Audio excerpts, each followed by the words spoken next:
Hi, this is Rebecca Cronin speaking, and I'm interviewing Jackie Cronin today, who is studying to be an art therapist. Jackie, how'd you become interested in this specific integrative health practice? I became interested in this specific health practice in relation to what I went through as a child. So family members that were involved in the health system and watched how that played out with them. And then, so there are two components to art therapy. So there's the psychological aspect and then there's the art aspect. And art has always been involved in my family. And throughout my early college years, I found that art was very healing for me, emotionally and psychologically, and so I wanted to explore more what that was about. And I, through my counselor, came to be aware of art therapy, and so I wanted to utilize the psychology aspect and then the art aspect as both healing components towards an individual, because although medical is a huge aspect that goes into helping an individual heal, there's so many other components involved than just medicine. So I utilize art therapy with clients to help them emotionally. How do you see that they're transformed by art therapy? Within moments. Really? I see moments of transitions for individuals who come to, I would say, like small realizations. Mm-hmm. I'm not saying that they're permanent, but in that moment, they may become aware of issues or problem-solving skills for them. So with art, then, when they have those moments, do then they express themselves in art, or do you talk about? It's a choice. Art therapy can be conducted in an array, such as you could do art and then talk about it, where it's like the product of the art is what is healing for the individual, or it could be the process of making the art and then what the individual feels as they're making the art, and then you could choose to talk about it, or it could just be making art and then leaving that option for them. Kind of leaving it to open-ended. disclose. The benefit of this practice long term is, I don't really see it as long-term care because it's an intensive care unit. So our main goal is just to bring them back to homeostasis, Mm-hmm. and then they go to outside treatment to seek longer-term care. Individuals just don't come to an aha or realization moment, Right. and then that's the impact that lasts forever. Uh-huh. I think it's several of those. It takes more than that. Yes, it yeah. takes so many of those. Are there any risks of using art therapy? Oh, yes. I mean, I feel like there's always going to be a risk whenever an individual brings back memories of trauma back into their lives because of their reaction, how they process and interpret that information. Like, an individual could get very emotional, and Mm-hmm. that could result in a very physical act. So, Jackie, what are some resources that you would recommend for nursing students who are interested in art therapy?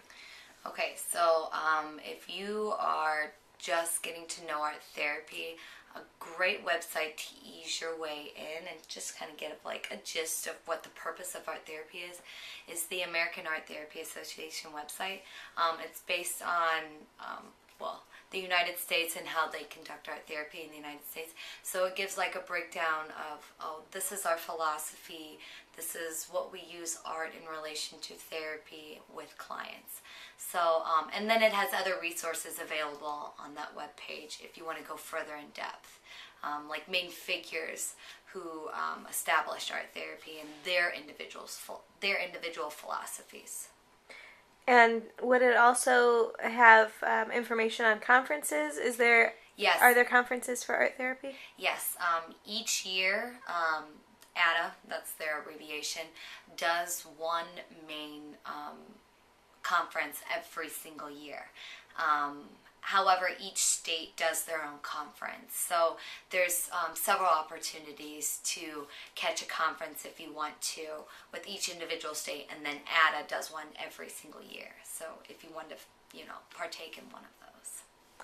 In the conferences that are by state, would you see that being beneficial to art therapists only or to other healthcare providers as well?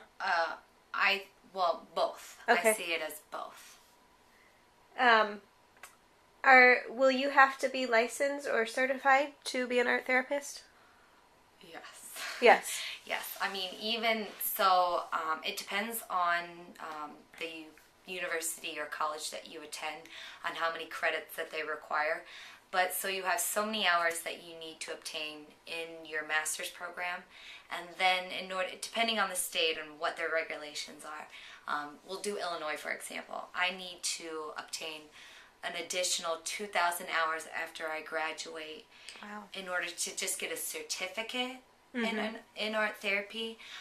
If I want to be able to be an LPC, a licensed practicing counselor, because in Illinois they also require that you're also a licensed counselor as well.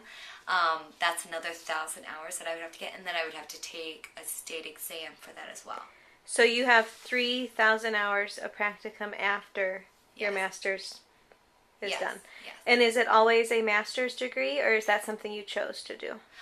You have to have a master's degree in order to conduct art therapy in the United States. Okay. Where did you go to undergraduate school? Purdue University. And what did you graduate with? In my undergrad, I graduated with a bachelor's in psychology, one in philosophy, and one in fine arts. And it is a requirement that you have a fine arts background and a psychology background in order to obtain a master's. To kind of meld the two into Yes. art therapy. Mm-hmm. And however, there are undergrad programs that are art therapy based. okay. I just did not take that path. Okay.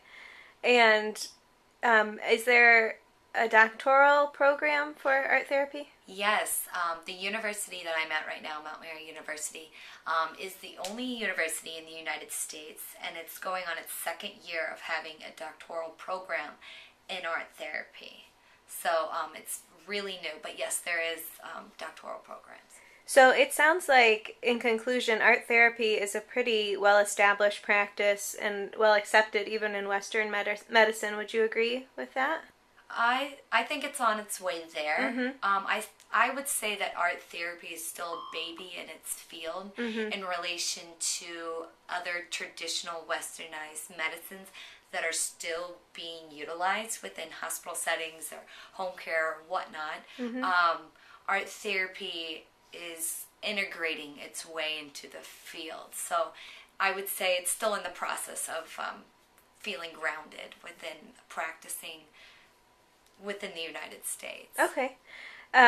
Where would you like to see art therapy go in the future? In schools, to be honest. Like elementary schools? All schools. All elementary, schools. Okay. Middle school, high school, because I think there's a lot that can be said with art teachers who do fine art with children and think that not necessarily emotions will come to play while these children are making art.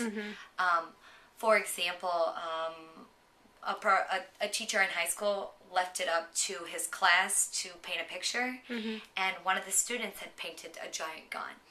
And the teacher just looked at the techniques, not necessarily the content behind the image. Right. And I think that art therapy, beneficial throughout generations, but starting from childhood could help individuals later on when they're processing their feelings and their thoughts and their emotions and expressing themselves. That's one of the major benefits I feel like art therapy helps individuals do. Express what it is that is going on inside of them. Gives them that opportunity to do that. Well, I really enjoyed our talk, and thank you for meeting with me and letting me interview you. No problem.